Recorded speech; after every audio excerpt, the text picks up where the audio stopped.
Introduction. Hello and welcome. Today, we're going to explore the key ideas from the famous book Rich Dad, Poor Dad, written by Robert Kiyosaki. This book is one of the most influential personal finance books ever written. It has helped millions of people think differently about money, wealth, and financial freedom. Robert tells his story through two father figures: his biological father, whom he calls the poor dad, and his best friend's father, whom he calls the rich dad. Both men were successful in their own ways. Poor dad was well educated, held a government job, and believed in hard work and job security. Rich dad, on the other hand, was a businessman and investor who understood how money worked and how to build wealth. From their teachings, Robert learned that money is not taught in schools. Instead, we are often trained to work for money rather than make money work for us.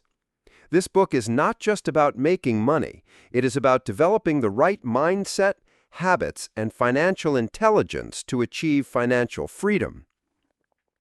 The two dads. Poor dad believed in the traditional path: study hard, get good grades, go to school, find a stable job, work for a salary, save money, avoid risks, and retire with a pension. Rich dad thought differently. He believed that financial education, investing, and building assets were the real keys to wealth.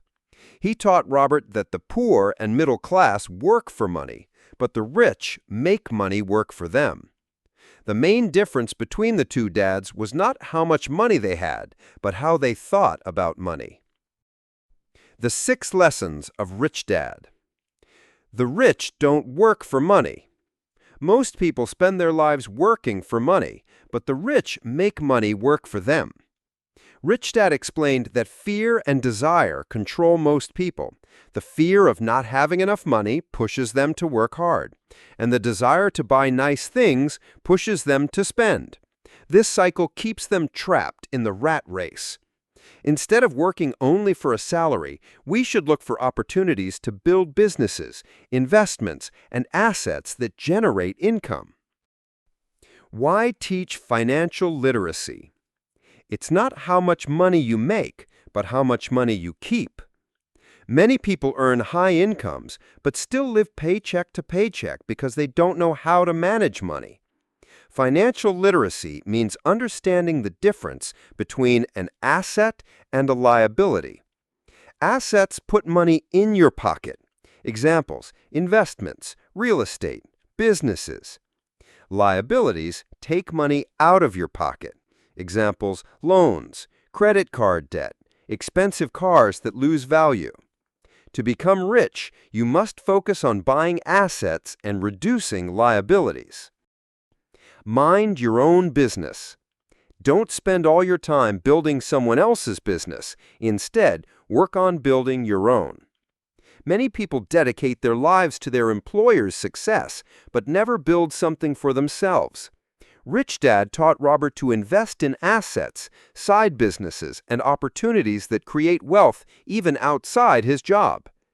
The lesson is: learn how systems like corporations, accounting, and tax rules work, so you can play by the rules and benefit from them.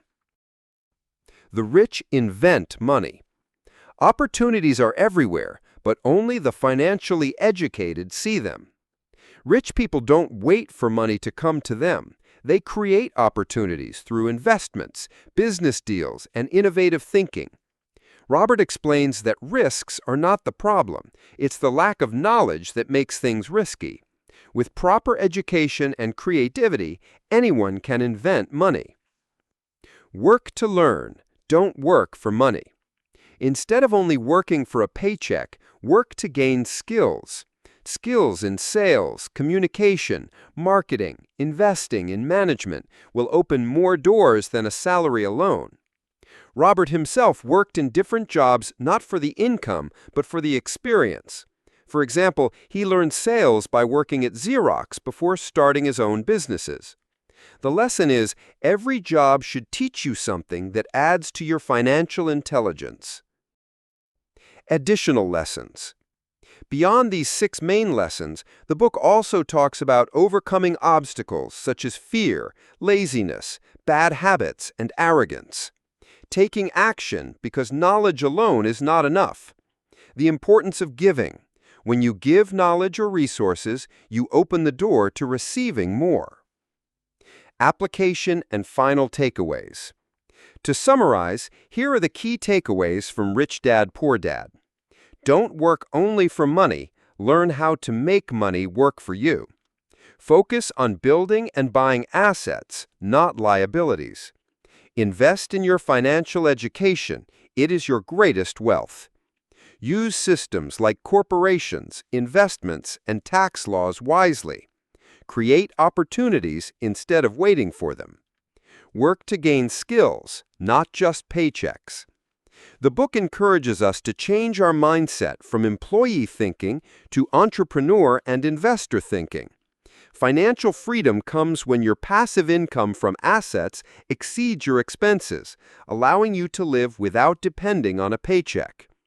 In the end, wealth is not about how much money you earn, but how much you keep, how hard your money works for you, and how many generations you can pass it on to. In the end, wealth is not about how much money you earn, but how much you keep, how hard your money works for you, and how many generations you can pass it on to. Closing. That was a simplified but powerful summary of Rich Dad, Poor Dad. Remember, the difference between being rich and poor is not about money, it's about knowledge, mindset, and choices. If you apply these lessons, you can start your journey towards financial independence. Thank you for listening.